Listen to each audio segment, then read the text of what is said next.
The Winnipeg Jets finally put two back-to-back by beating the lowly Seattle Kraken. Sorry, Kraken fans, welcome to the channel. We're going to have a video for you right after this breaking down what's going on in Kraken land. But Jets fans finally put together two back-to-back. Eric Comrie gets the W, 5-3 for the Winnipeg Jets, a much-needed win. But before you plug your nose and put your ears in the air and the elitist attitude of the Jets fans comes out because Seattle's not doing great this year, you got to realize Seattle is 4-6 in their last 10, and Winnipeg entering this game was 4-4-2. So not much of a difference there, even though the Jets started off hotter, kind of in the same position now, and it doesn't matter where you start, it matters where you finish, Jets fans. So the Jets end up squeaking through this one. Good game all around by the Jets. Well done by Eric Comrie. The first goal of the game, not a big deal, not on Comrie. It is very rare these days that the Jets get scored on the penalty kill, but this one comes off the kill. It's a shot that Comrie can't see, and we've talked about it on this channel because he's a smaller guy. He's about the same size as UC Saros, so like it's doable, but he's a smaller guy. He definitely doesn't have the elite pedigree that Saros does. So because that wingspan and leg span isn't able to get post to post the way a guy like Connor Hellebuck comes in, loses sight of the puck, sneaks in short pad side. It is what it is, not a big deal. The next goal that ends up going in on the Jets, Mark Scheifele gets absolutely burnt. And for a guy who had a pretty good game and has had a pretty good game in the last 4 or 5, defensively, again, this is just a really good example of like, WTF, Mark, what are you doing? Mark Scheifele doing his job here, looking after Marcus Johansson, and this is what you want from a centerman. He's down low, he's supporting, everybody's in fine position. It doesn't take very long for a quick little shifty move there like that. Just beautiful evasive skating there by Johansson to lose Scheifele. And the reason he loses him is because Scheifele just not taking a good angle. This isn't good defensive zone tactics by Scheifele. And you can see here again on the still image that Mark Scheifele's feet are not pointed in the direction you'd want to see them pointed in. The player's going up here. You want to see his feet start going around this way. So Scheifele ends up goofing himself a little bit here. He thinks Johansson's going one way. He doesn't. It's a little head fake. That opens up Johansson in the slot. He ends up walking around perfectly, and because of that nifty little move by Johansson and Mark Scheifele not taking that proper angle, you can see him set up in the middle of the slot here. This is just a cluster for Eric Comrie, and it's 2-0 for Seattle. And you might think that that's okay. Hey, get off his back, Ryan. He's been playing really good. Look, I'm on Team Scheifele. I've been on Team Scheifele since he's been on the team. I've said trade Scheifele when he was in a bit of a slump, but nobody's untradeable. I'd trade anybody to make this team better. Literally anybody. So there's a big difference between not liking a player and getting value in return to make a team better. All right. So Scheifele, team, fans of this channel, when you are playing defense, you must keep your feet pointed in proper directions and not overcommit in either direction when you're containing. And that's what Scheifele was doing at that point in time.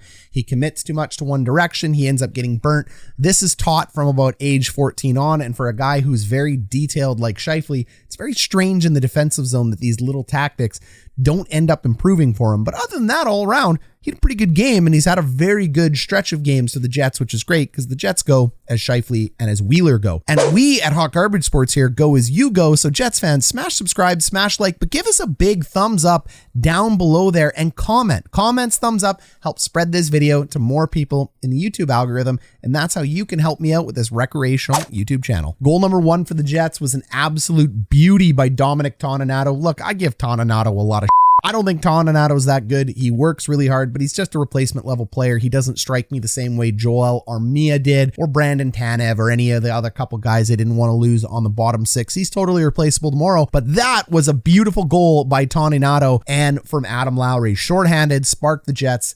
That was the spark the Jets needed to win this game. And back-to-backs are tough, team. They're very tough. So you need a spark from your bottom 6, especially short, to be able to get that adrenaline up and play the game. Pierre-Luc Dubois and Blake Wheeler win the second period for the Jets. Yes, folks, that is 2 second periods back-to-back that we won. And what we're seeing from Winnipeg is what I haven't seen all year, and it feels like forever, maybe even more years than that. Look, we lose the first in terms of shots, 10-7. We're down 2-0. But then we never lost a period after that. We came out in the second. We won 11-9 in shots, 2-0 in the period for goal-wise. And then we end up scoring 3 in the third, 12-4 in shots. This is what you got to do. You got to get better as the game goes on. So that spark that Toninato hit at the end of the first, that carried over to the Jets into the second. They were clearly fired up. Motivation from bottom 6 guys is huge. Dubois ends up beating Grubauer on the short side. Look, team, Grubauer is a trash goalie. He's absolutely terrible. Kraken fans, I'm going to break him down in the next video after this, okay? But if you want to know, Grubauer is having one of the worst statistical seasons of any goalie I've ever seen. He's $6 million. He's locked in. It's a nightmare. I said this when he was with Colorado and he got his Vezina nomination if you were here on this channel. Grubauer is not a good goalie. I'm not a fan of Grubauer. You shouldn't sign him. I said they should take Carey Price. Look, Carey Price wouldn't have been playing this year anyway. Seattle would have been no further ahead or behind, but Grubauer isn't going to magically get better here, team. I'm sorry. He's not. So the Jets, Dubois, you should score on that angle. The guy's a bum. I don't know what they're going to do with this $6 million contract. All I can hope for Seattle fans is that he bounces back because they are really tied into a lot between him and Drieger and they just haven't gotten it done yet. I don't know if they will. Blake Wheeler gets in on the score sheet for the second goal there. Wheeler with an absolute beauty there from Paul Stastny to make it 3-2. But that wasn't the game-winning goal because Jordan Eberle ends up bouncing back and tying it. And fans of the Jets, if you really haven't been following Seattle, and frankly, unless you're a Kraken fan, I doubt you have. They didn't start very well. There's been no compelling reasons to follow them. They're just a normal expansion team rebuild. The expansion was fun. Probably ignored them after that. Well, Eberle is one of their best players. Jared McCann, Jordan Eberle are their two top players right now. Yanni Gourde looks pretty good. Weinberg's all right up front. Their defense, however, their top four have been relatively solid. I mean, Jamie Olesiak, big rig, I could take him or leave him, okay, team? He ends up making a pretty big cough up on that Wheeler goal that comes through, and this is what Seattle fans have been struggling with. There's a lot of potential with them, and then there's just a lot of boneheaded plays. So this is Olesiak going back to retrieve the puck in the bottom right-hand corner of the screen here, and you'll see Mark Scheifele hounding him. Olesiak's head is down here. You can see he's not shoulder checking. He's not looking at the puck. He's protecting the puck properly, but he has no idea that he's got a player here that's about ready to poke check the puck. And Wheeler down here, he isn't trying to put himself in a scoring position, team. This is a forecheck position. Wheeler's just going to curl up ice here and put himself into a defensive side position. But Olesiak with just a timely turnover, just terrible turnover because his head isn't up, ends up getting it over to Wheeler. You can see that takeaway there, Wheeler in the slot, and he buries it against Grubauer. So not a good goaltender. Bad turnover by the defense. That's going to go in every time. And that has been the story of Olesiak all year. Kraken fans, if I'm wrong, comment down below because whether it's good or bad, it helps share this video and I appreciate every single one of you. The Seattle Kraken's tying goal is a beauty by Jordan Eberle. I told you he's one of the best players on this team, but also it comes down to Josh Morrissey doing bonehead things again. Morrissey is one of the best skaters in the league. He's a fantastic offensive player. He got a gorgeous goal tonight on that sick pass from Kyle Connor.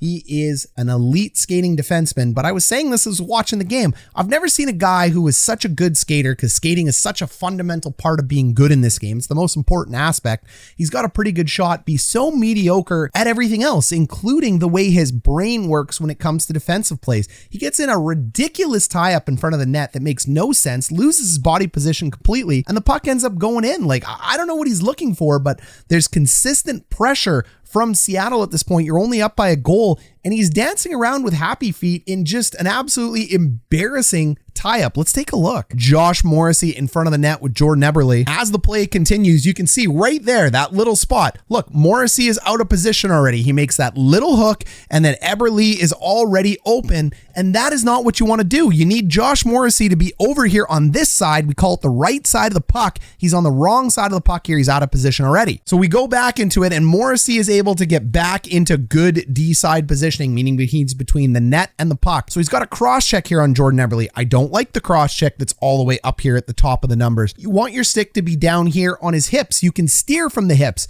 You cannot steer from the shoulders. But he continues to battle high. And then there's this absolutely ridiculous stick reach in. Like, look at this. This is stupid. This is the stupidest thing I have ever seen in my life for a defenseman to do. And you're only going to get a penalty at this point. You were already in proper positioning, and just look at the dancing. Josh Morrissey then proceeds to totally lose his man, completely lost him. He's wide open. We have no idea what Morrissey is doing.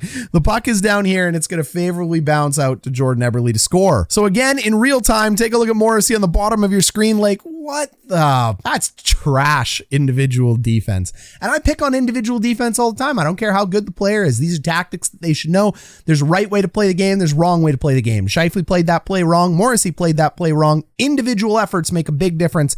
The goal was on those guys. I know there's 6 people on the ice, including the goaltender, but I'm picking on those two today because, frankly, I thought they sucked in those plays specifically, but they had good game. Don't take my punishment of their one play to say that their whole game wasn't good. People make mistakes all the time, but you want to win a cup, you want to be an assistant captain, you want to make more than $6 million a year or even earn your $6 million a year, you got to be better than that in your own zone at all times. Period, hard stop. But it's all right because, like I said, the fourth goal, Morrissey will make up for it with a beautiful snipe from Kyle Connor. And then Kyle Connor will do what Kyle Connor does, which is score in the empty net, because Kyle Connor loves empty net goals, which I don't care. We'll take them as they get. But it feels like he gets more empty nets than most players. And it's likely true. I mean, I haven't gone in and looked at his stats for total empty net goals, but when you're that fast, you get to go out on things like the penalty kill, and you get to go out in the last bit of the game, not just because you're the most skilled guy, but because speed kills. Connor is one of, if not our fastest player, not named Nick Ehlers, so he needs to be out there because he is able to create things with his speed, and that leads to empty net goals. Fun fact, Austin Matthews last year had 1 empty net goal. Kyle Connor averages like 5 or 6 at least, it feels like. But again, I'm not going to go look it up because it's an irrelevant stat. All right, Jets fans, that's everything we have for you today. Thanks for joining us. Kraken fans, we're about to drop a Kraken video at the end of this video, so stay tuned. We'll break down everything Kraken. And Jets fans, you'll want to follow up with it after that because, well, it's interesting to know what's going on with Seattle once at least, and then you can tune out.